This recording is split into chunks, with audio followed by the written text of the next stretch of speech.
The story begins in the year 1172, in a sprawling kingdom where numerous small clans are locked in constant conflict. The leader of one such clan is searching for a bride for his 11-year-old son, Temüjin, to arrange his marriage. In his search, he visits the clan of a friend where both he and Temüjin meet a girl named Börte. Smiling, Börte asks, "So, what brings you here?" Temüjin replies, "I'm looking for a girl to marry." Playfully, Börte says, "Then you should marry me," and walks away with a grin. The next morning, several girls are brought before Temüjin to choose from. Without hesitation, he chooses Börte and they are married. However, according to the clan's tradition, they cannot live together until 5 years after the wedding, since both are still so young. Before leaving, Temüjin gives Börte a locket and promises, "I'll come back for you soon." He then departs on a journey with his father and companions. Along the way, they stop to rest. Not far from their camp, another clan has settled. As a friendly gesture, they send a bowl of milk to Temüjin's father. In return, he sends a bowl of milk back. When he's about to drink from his own bowl, a companion warns him to test it on someone else first. But, wanting to earn the other clan's trust, he drinks it without hesitation. Moments later, he falls from his horse and dies. The milk was poisoned. Terrified, all of his companions abandon his body and flee. Back home, his father's lieutenant seizes control of the people and livestock, declaring himself the new leader. Temüjin's mother angrily warns him, "One day my son will grow up and take revenge on you."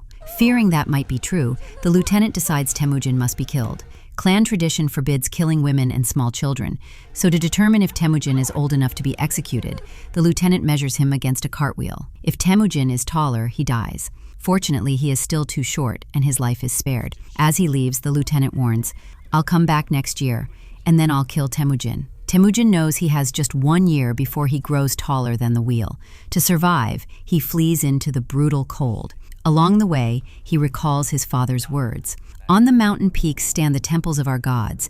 They will protect us." He must cross a frozen lake, its surface coated with thick ice. As he moves carefully, the ice cracks beneath him, plunging him into the freezing water. Just as he's about to lose consciousness, a boy pulls him out and takes him to his shelter, where another brother lives. They give Temüjin a bowl of milk mixed with their own blood and tell him, "Drink this." Temüjin does so without hesitation. Smiling, they declare, "Now you are our blood brother, the 3 of us bound for life." Months later, the lieutenant finds Temüjin again. Measuring him once more, he sees Temüjin is still small. So instead of killing him, he keeps him captive, forcing him to wear a wooden collar around his neck. Among the captives is a man who secretly hopes Temüjin will escape, though guards are everywhere. One day, heavy rain drives everyone into their tents. The man seizes the moment, freeing Temüjin and telling him, "Run and never look back." Temüjin flees to the mountains where the gods' temples stand, the place his father had told him about. He settles there and 14 years pass. Temüjin is now a grown man. One day, the lieutenant's men spot and capture him again. Brought before the lieutenant, Temüjin is ordered to beg for his life.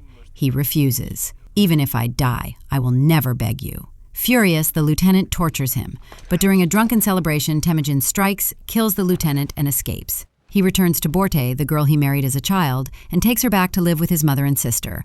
They are happy, until another clan attacks and abducts Börte. Years earlier, when that clan's leader was a boy, Temüjin's father had attacked his clan and kidnapped his mother. The boy had sworn revenge, and now he has taken Temüjin's wife. Temüjin vows to get her back, but without an army, he turns to his childhood blood brothers. One of them, the one who saved him from the frozen lake, tells him, "We can't fight them now. They're too powerful. We'll need at least a year to prepare."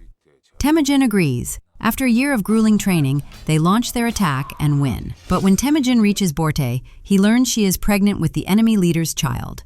Out of love, he accepts her without resentment. He shares the spoils of war with the people, and his clan grows stronger, earning their deep loyalty. His brother, however, grows jealous. When Temüjin's men kill one of his horse thieves, they discover it was his older blood brother. The younger brother swears revenge, uniting the nearby clans for war. Temüjin sends all women and children to safety and faces the enemy. He loses, is captured, and sold into slavery. No one buys him for days until a king arrives and purchases him, imprisoning him in an iron cage in the city square. Locals laugh and mock him. A Buddhist monk visits often, eventually seeing Temüjin's potential for greatness. One day, Temüjin gives the monk the locket he once gave Börte, asking him to deliver it to her. The monk agrees, but only if Temüjin promises never to harm Buddhist people if he takes the city. Temüjin promises. The monk sets out, but dies in a snowy wasteland. By fate, Börte passes the same spot, finds his body, and discovers the locket. Realizing Temüjin is alive, she follows his trail to the city, bribes a guard, and frees him. Reunited with his wife and children, Temüjin lives peacefully, until Börte tells him, "All leaders are the same. They oppress the people." Her words inspire him to unite the clans and create a vast army with strict rules. Women and children will never be harmed, no one will betray their leader, and they will fight until their last breath. By 1196, Temüjin commands a massive force, but his greatest obstacle is his own blood brother. Forced into battle, Temüjin wins but spares the captured soldiers and his brother. Finally, in 1206, Temüjin becomes ruler of all Mongolia, known to history as Genghis Khan, a man who conquered much of the world but also left behind a dark legacy of mass slaughter. And that's the complete story of Mongol.